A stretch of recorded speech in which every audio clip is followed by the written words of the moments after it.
¿Cómo surge esto que hoy llamamos piano? ¿Cuáles son sus antecedentes, su árbol genealógico de manera más o menos sencilla?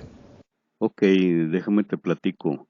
El antecedente directo del piano es el clavecín, en eso coinciden todos, y fue alrededor de 1702 que Bartolomeo Cristofori le presentó a Ferdinando de Medici lo que se puede considerar el primer piano, un instrumento muy básico con una maquinaria muy primitiva, pero que cambiaba completamente la expresión del instrumento. En el clavecín el sonido se produce por el rasgueo de la cuerda con una pequeña uña impulsada por la tecla. Y lo que hizo Bartolomeo Cristofori fue cambiar esta uña por unos masillos que percutían la cuerda. Entonces consiguió que al aplicar mayor fuerza en el teclado se consiguiera una mayor cantidad de sonido.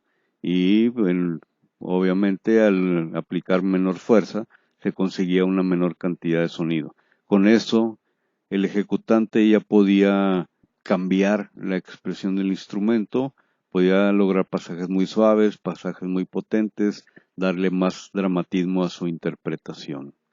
Básicamente eso fue el aporte original del piano. En este punto cabe mencionar a otro instrumento ancestral, el pantaleón. Era un salterio de grandes dimensiones, llegaba a medir hasta 3 metros y tenía alrededor de 185 a 200 y tantas cuerdas y una doble caja de resonancia. Era un instrumento que producía una gran cantidad de armónicos, lo que hacía muy lucidor la interpretación. En la ejecución se hacía con un par de masillos impulsados por las manos, como cualquier instrumento de percusión. Años después, este efecto de resonancia y de generación de armónicos se implementó en el piano con el desarrollo de los pedales, con lo que se consiguió por fin toda la expresión que hoy gozamos en el instrumento. ¿Cómo se comienzan a construir los pianos y dónde están sus principales capitales y exponentes? Una vez establecido el fundamento mecánico y acústico del instrumento, empieza la gran carrera de desarrollo en la Europa del siglo XVIII. En Inglaterra, en la casa de John Broadwood, se da la tarea de desarrollar los pedales, empieza a introducir el cruce de la encordadura para lograr pues todos en búsqueda de una expresión diferente y una mayor claridad de sonidos. En Francia, Sebastián Erard propone una maquinaria con doble escape, lo que le da mayor velocidad de interpretación al ejecutante. Un gran avance en el sentido de la maquinaria del piano. En Viena desarrollan una maquinaria de ataque inverso que da una expresión diferente, una expresión de resonancia muy melódica. Por otro lado, los constructores alemanes se concentraron más en el desarrollo estructural del instrumento para lograr con esto una mayor tensión en la encordadura, para poder tener más duración del sonido, más capacidad acústica, más brillantez en la ejecución. Hacia 1850, cuando empieza la gran migración hacia América y con ella la instalación de las primeras fábricas de pianos, inicia una nueva etapa en el desarrollo del instrumento, dado que en América las necesidades del consumidor son diferentes, la música que se ejecuta es diferente, el tipo de habitación es diferente.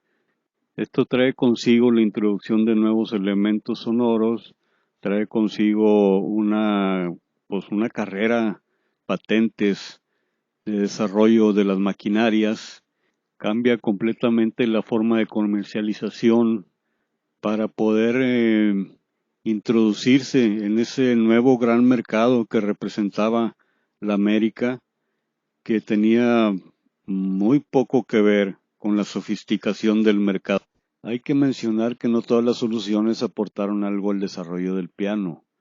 Muchas veces resultaron en engendros que tuvieron muy baja producción, la gente no los aceptó, tenían muchos problemas mecánicos, las soluciones iban en detrimento de su capacidad acústica, etcétera. Como ejemplo, puedo citar el desarrollo del piano cuadrilongo en la América del fines del siglo XIX, la incipiente industria del piano americano. Estos pianos tenían la encordadura en forma transversal para poderle dar mayor longitud a las cuerdas, tener una mayor capacidad acústica en la encordadura, pero eso iba en detrimento de la capacidad acústica de las cajas de resonancia. La pobre expresión musical y la complicación de sus maquinarias hizo que a fines del siglo XIX, principios del siglo XX, los constructores se pusieran de acuerdo para retirar del mercado ese diseño, dado lo complejo de su mantenimiento y la nula aportación al desarrollo. ¿Cómo evoluciona el piano en sus relaciones con la arquitectura? Pensando en su relación con la arquitectura, te puedo decir que el piano se adaptó siempre en cuestión estética al lugar donde iba a ser instalado. Por decir, si el instrumento iba a ser instalado en una escuela de música, su estética era muy sencilla.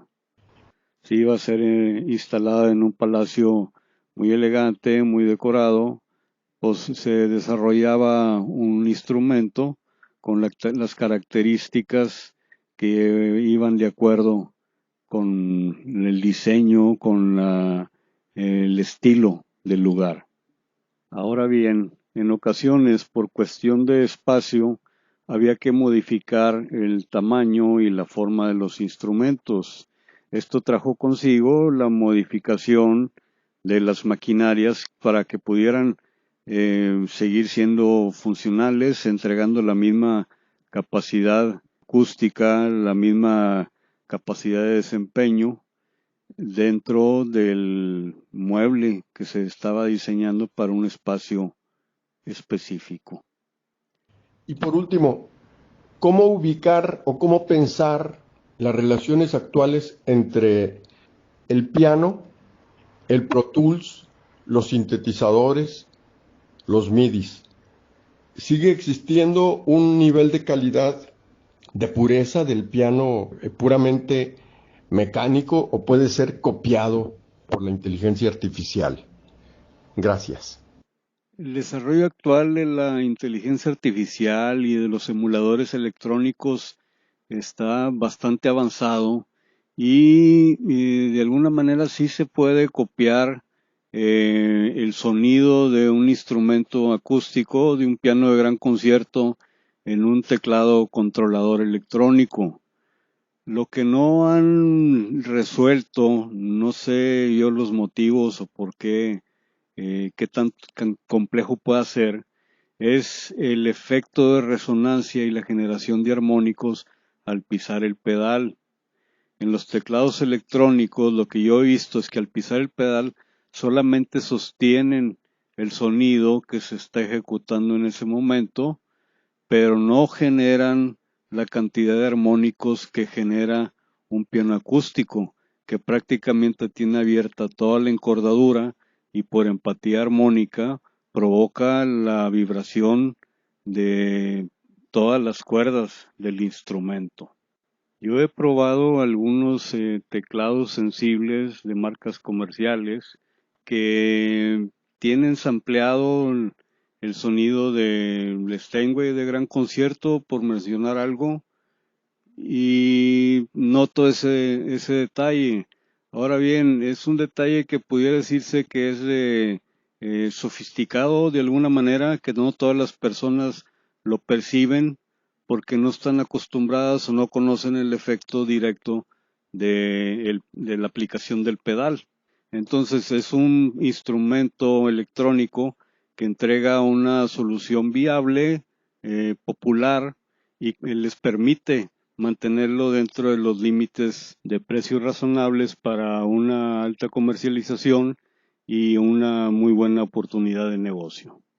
Fuera de eso, pienso que todos los instrumentos electrónicos que mencionaste, todas esas soluciones, tienen un lugar dentro de la industria de la música, definitivamente, y son parte del progreso. pero el piano representa en sí una entidad que yo digo que nunca va a desaparecer, dadas sus características, su presencia y su aceptación.